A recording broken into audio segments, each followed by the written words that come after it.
The world is a dark place. With hatred, fear, and dementors all around us, it can be hard to find a place of solace. Well, that's why we play LEGO Harry Potter. But what's this? Our magical school of Hogwarts is no longer the safe place we once hoped it would be? Stay tuned to find out.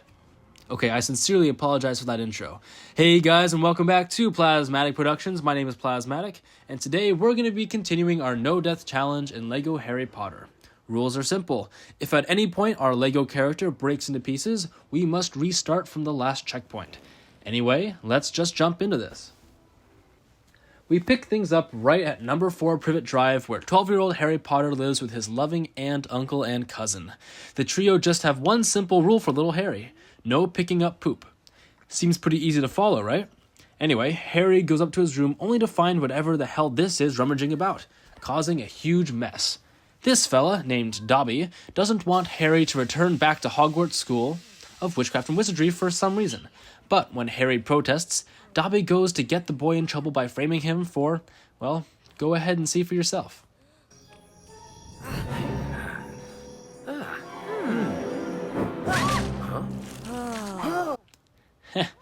Anyway, why am I just going through the plot points of Harry Potter instead of talking about the challenge? Good question, dear viewer. Long story short, there's not much action in these LEGO Harry Potter games, and I need to talk to someone because I've been on winter break for too long and haven't talked to a human person in ages.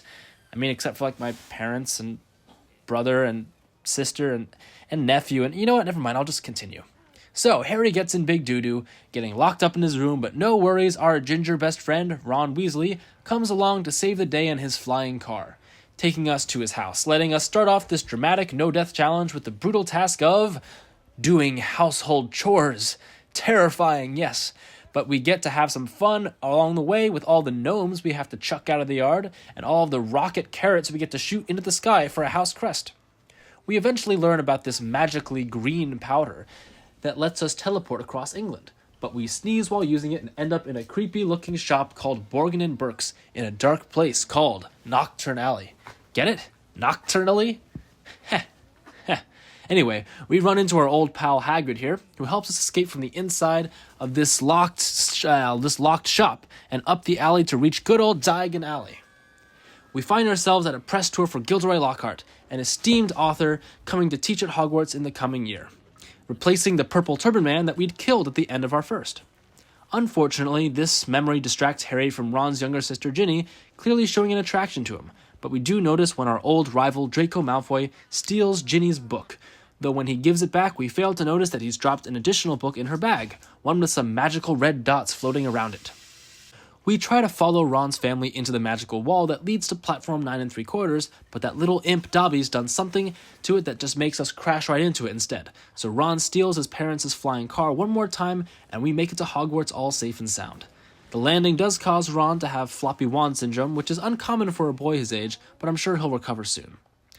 The school is much more dreary looking this year, a nice parallel to real life. Where in your second year at a school you loved during your first, you'll often be viewing it without the rose-tinted glasses you had before, with it seeming all the more darker by comparison.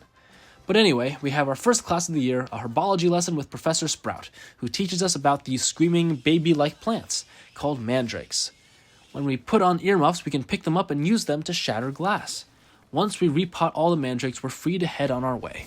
I decided to take a detour from what the game actually wants us to do at this point and enter the Transfiguration classroom for a class taught by our head of house, Professor McGonagall.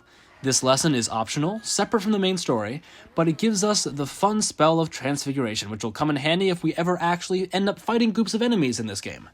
We quickly use our new Mandrake skills to unlock the ever-famous character Ernie Macmillan and headed off to our first Defense Against the Dark Arts class with Professor Lockhart.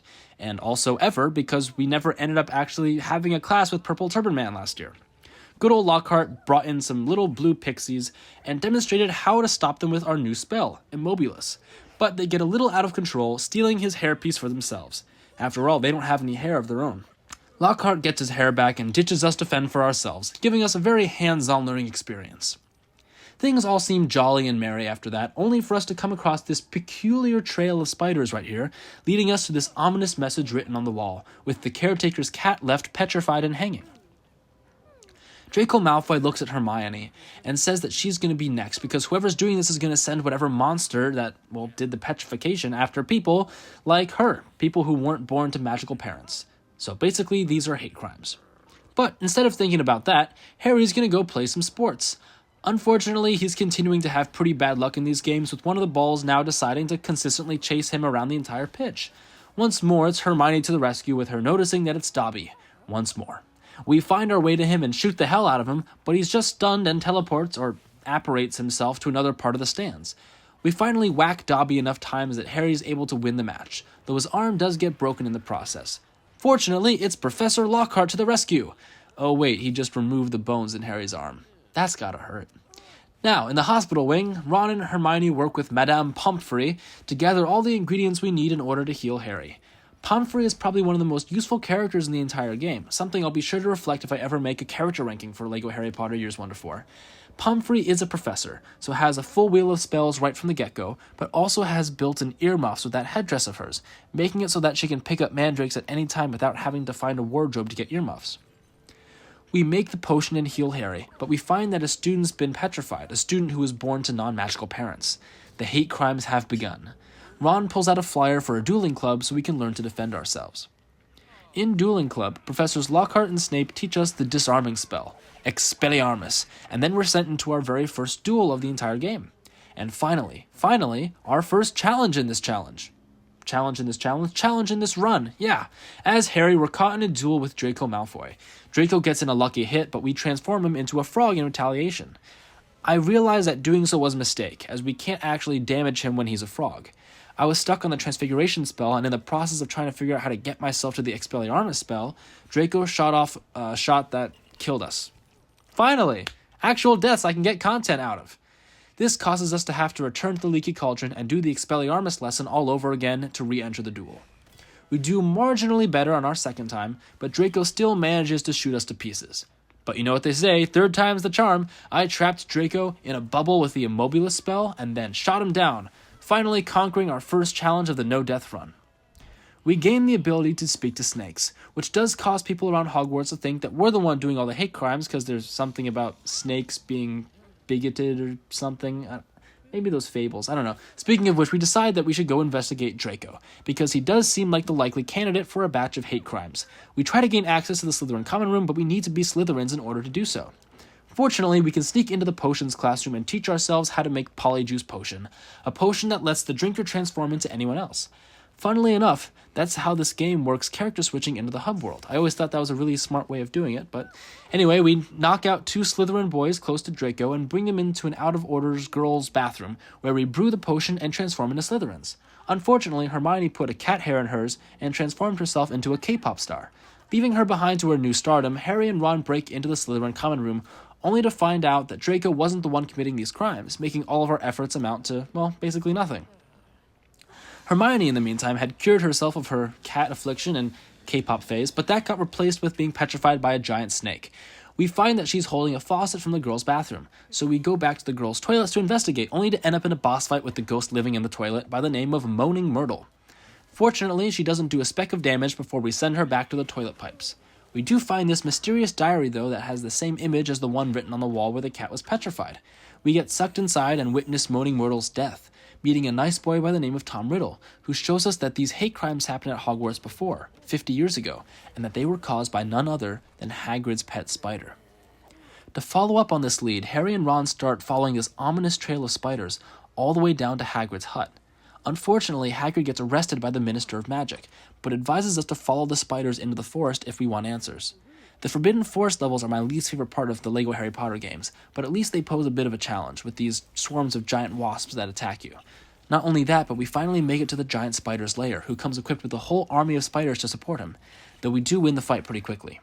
The old flying car, though no longer able to fly, gives us a hand in escaping the forest, and we're off to finally solve the mystery of the hate crimes. We find Professor Lockhart running away from Hogwarts, but force him to help us access the Chamber of Secrets, to cut off the hate crimes at their source. Harry uses his ability to speak to snakes to open up the entrance to the Chamber of Secrets, making it so that we won't have to return to this forsaken bathroom for a 4th time. In the tunnels below Hogwarts, we come across a whole bunch of these weird green tentacles that deal some good damage to us, leaving us at a risky 1 heart. Unfortunately, we weren't quite careful enough, and a group of these tentacles burst out of the wall and killed us, forcing us to exit all the way back out and, well, do the girls' bathroom bit again. We're much more careful on the next time, even making it to the official door to the Chamber of Secrets. Lockhart steals Ron's broken wand and tries to betray us, only for the spell to backfire, wiping his memory. Ron stays behind while Harry enters the chamber alone. There, he finds Ron's younger sister, Ginny, where it's revealed that she committed the hate crimes while being possessed by none other than Tom Riddle through his diary, which the Malfoys dropped in her bag all the way back in level 1. Tom also reveals that he's the boy that will one day become Lord Voldemort, the man who killed Harry's parents. But the more pressing issue is the giant basilisk that emerges from the water. The basilisk's stare means death, so we constantly have to be jumping around to avoid it. Not only that, but the giant snake will also lunge at you, so you always have to be moving. We come within inches of death a number of times, but Harry eventually manages to stab the snake through the head with a sword, ending its reign of terror upon the school. Not only that, but we realize that since Tom Riddle is just a manifested memory, his existence is reliant on the diary, which we destroy with one of the basilisk's fangs. Hagrid's released from prison, and all the students who are petrified are cured, and we all live happily ever after. Until year 3. But I won't be able to make that video for a while because I'm going back to college tomorrow. And with that, we've beaten LEGO Harry Potter in the Chamber of Secrets with 3 deaths to our name, meaning that we're not doing as well as we did in the first year, which was completely death-free, but we're still doing pretty well. I've got some LEGO Marvel stuff coming around the corner, so stay tuned for that. Stay tuned? Taste tuned? Yes, taste tuned for that, and I'll see you guys in the next one.